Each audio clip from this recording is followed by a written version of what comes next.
सौभाग्य की एक बात यह है कि जेडीयू नेता ने भले ही तंज कसने के लिए कह दिया हो कि मीसा भारती को लोकसभा में आरजेडी का नेता बना देना चाहिए, लेकिन एक जायज सवाल पर तो ध्यान उन्होंने खींचा ही है। वो ये कि हम आज भी उत्तराधिकारी बेटे को ही क्यों मानते हैं, बेटी को क्यों नहीं?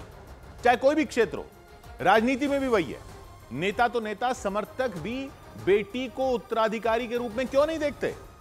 लालू यादव के बाद पार्टी किसकी हो, जब यह सवाल आता था तो समर्थक भी सिर्फ तेज प्रताप और तेजस्वी में ही बहस करते थे कि तेज प्रताप या तेजस्वी, और जब अब तो तेजस्वी को उत्तराधिकारी मान लिया गया है।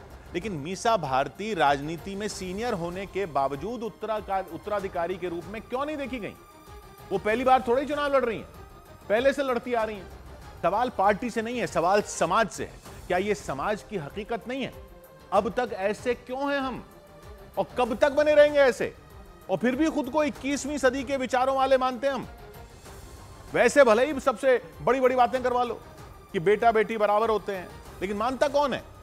ऐसी मेंटल कंडीशनिंग कर रखी है समाज ने कि खुद माएं नहीं मानती कि विरासत को बेटी भी आगे ले जा सकती है। बाकियों को तो छोड़िए, खुद माएं नहीं मानती। परिवार और बच्चे तो बेटों के भी होते हैं, लेकिन मान लिया जाता है कि वो तो उनकी पत्नियां संभाल लेंगी। लेकिन राजनीति में आने वाली बेटियों के लिए रूल अलग दिखता है। वो अपना परिवार भी देखें और राजनीति भी करें, उनसे यह उम्मीद रखी जाती है। तो कम पढ़े लिखे लोगों को दकियानूसी क्यों बोलते हो? सब तो वैसे ही हैं, और ये हर क्षेत्र का हाल है, तो राजनीति में भी वही है।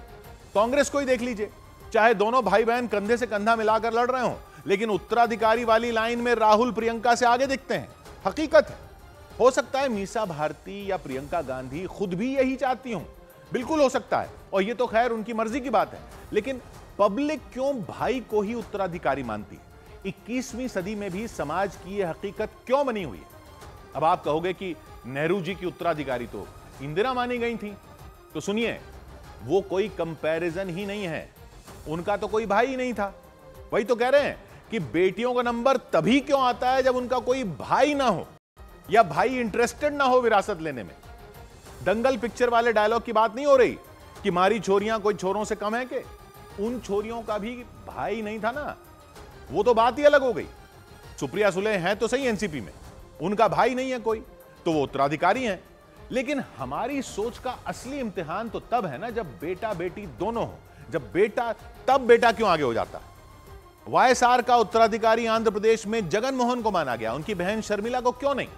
तेलंगाना में बीआरएस के केसीआर का उत्तराधिकारी केटीआर को क्यों माना जाता है, उनकी बेटी के कविता को क्यों नहीं?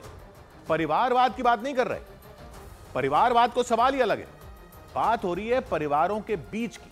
करुणानिधि का राजनीतिक वारिस बनने की दौड़ स्टालिन और अडगरी में थी, और स्टालिन आगे निकल गए। लेकिन कनिमोई क्यों नहीं थी रेस में? उनको क्यों नहीं रेस में माना गया? तमिलनाडु की पार्टी डीएमके में तमिलनाडु की राजनीति करेंगे भाई, लेकिन बहन जाएंगी सांसद बनकर केंद्र में। बिहार की राजनीति करेंगे भाई, लेकिन बहन मीसा जाएंगी संसद में केंद्र की राजनीति में। और कांग्रेस जो केंद्र की राजनीति में है, उसमें प्रियंका ने जब कमान संभाली तो एक राज्य की, उत्तर प्रदेश की, जबकि राहुल किसी एक राज्य से बंधे नहीं रहे कभी भी। ये सब इत्तेफाक है? चलिए, हो सकता है ये सब इत्तेफाक हो सकता है ये सब लोग असल में ऐसा ही चाहते हो और हम बेवजह बेटा बेटी का सवाल खड़े कर रहे हो। लेकिन समाज में ऐसी सोच है, क्या ये सच्चाई नहीं है? क्या ये सोच बदलनी नहीं चाहिए? वैसे तो बड़े फॉरवर्ड बने फिरते हम, बड़े प्रगतिशील विचारों वाले मानते हैं हम अपने आप को। ये है हमारे प्रोग्रेसिव विचार कि बेटियों का नंबर तभी आएगा जब बेटा ना हो।